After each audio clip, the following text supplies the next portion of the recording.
Chers amis, Hag Sameach, Hag Shavuot Sameach et Shabbat Shalom du même coup si l'on peut dire. Nous allons donner quelques indications sur les lectures et de vendredi et de Shabbat et sur la Torah et concernant les Haftarot. Alors concernant avec l'aide de Dieu le jour de vendredi qui est le premier jour de Shavuot, on sort donc normalement de Sefer Torah. Dans le premier, on fait monter 5 personnes dans la paracha de Yitro, qui se trouve dans le livre de Shemot. La lecture commencera à partir de Be'achodesh HaShelishi, qui se trouve l'Exode chapitre 19, verset 1, jusqu'à la fin de la paracha, et normalement on ponctue cette lecture par un Kaddish. Pour le Maftir, pour le deuxième Sefer Torah, on lira au Yom HaBikurim dans le deuxième, donc, dans la paracha de Pinhas, c'est le 4e livre, le livre de Bamidbar, chapitre 28, versets 26 à 31. Également, on conclura cette lecture par un Kaddish. Pour ce qui est de l'Haftara du premier jour de Shavuot, elle se trouve dans Yeheskel, chapitre 1, versets 1 à 28, et chapitre 3, verset 12. Voilà, c'est une haftara qui est assez longue et qui commence par Vayehi bishloshim shana barevi'i b'chamisha lachodesh vani betoch hagola al nehar kvar niftechu hashamayim vayere marot Elohim. Et puis bien sûr la suite, mais comme c'est une haftara qui est assez longue, bien. Nous sommes maintenant Shabbat, nous nous projetons à Shabbat, le deuxième jour de Shavuot, toujours deux Sifrei Torah qui seront sortis avec l'aide de Dieu. Et comme c'est un Shabbat que ce deuxième jour de Shavuot, on fait monter 7 personnes. Et dans ce cas-là, la lecture commencera à partir de Aser Deraser, dans le livre de Devarim, chapitre 14, verset 22, suivi du Kaddish. Le Maftir sera lu dans le deuxième Sefer Torah.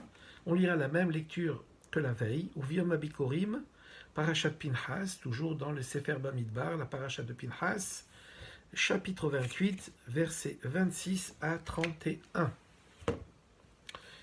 Et l'Haftara du second jour de Shavuot, eh bien, c'est celle tirée du livre de Habakkuk. Et elle commence, alors Habakkuk, chapitre 2, verset 20, et chapitre 3, verset 1 à 19. Elle commence par Vashem behechal kodshoas mipanav kol haaretz tefila lahabakuk hanavi al shigionot. Dans une prochaine petite vidéo, nous tâcherons de lire cette paracha du deuxième jour de Shavuot. Mais pour compléter la vidéo présente là, nous allons dire quelques mots sur le sens de la fête de Shavuot. D'abord, nous savons que la fête de Shavuot doit être vécue comme on l'a dit. Mais quel est le sens profond de la fête?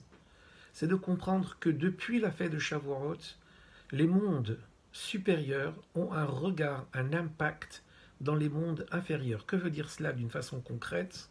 Depuis la fête de Shavuot, depuis Matan Torah, quand une mezouza est écrite sur un parchemin, si le parchemin s'use ou s'abîme, on ne jette pas ce parchemin, on l'enterre, eu égard à la sainteté qui est venue impacter ce parchemin-là, qui n'est plus un simple parchemin, qui n'est plus une simple peau de bête sur laquelle on a écrit des mots de Torah, mais ces mots de Torah étant écrits, les parchemins acquièrent une sainteté particulière, d'autant plus que les tfilines ont été portés, s'il s'agit de tfilines, d'autant plus que la mezouza a été apposée à la porte de la maison.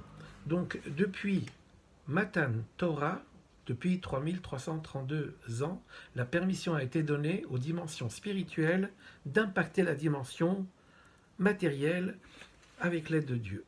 Et tout cela, bien sûr, pour nous permettre de sanctifier le matériel. Nous savons qu'il y a une veillée, en l'occurrence ce jeudi soir et un peu dans la nuit de vendredi. Pourquoi veiller? Parce que tout simplement, nos frères, avant le don de la Torah, s'étaient endormis. Alors comme tikkun, comme réparation, nous veillons. Mais est-ce que c'est possible que nos frères se soient endormis alors qu'ils avaient attendu 49 jours que la Torah leur soit donnée? En vérité, ils voulaient explorer la dimension spirituelle de la Torah. Et ils savaient que c'était en dormant, en laissant leur neshama monter dans les mondes supérieurs, qu'ils rencontreraient la dimension spirituelle la plus profonde de la Torah. Mais voilà, nos sages nous disent, c'est pas comme ça qu'on accueille la Torah. Puisque la Torah doit régner sur terre, on ne peut pas s'échapper de la dimension terrestre, matérielle, même si c'est pour rencontrer la Torah, parce que toute la vocation de la Torah, ça n'est que de venir habiter les mondes matériels pour faire de ce monde matériel une demeure pour Dieu. C'est là toute sa volonté, c'est là toute notre raison d'être. C'est là toute la raison d'être de Matan Torah, du don de la Torah. Si la Torah devait rester dans les mondes supérieurs, ça n'intéresserait pas Hachem.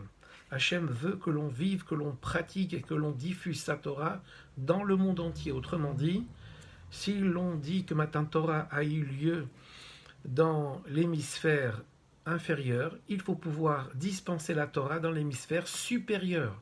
Il faut que la Torah ait droit de citer partout dans le monde, et ainsi nous préparerons ce monde à la venue de Mashiach Tzidkenu. Avec l'aide de Dieu, puissions-nous en être méritants.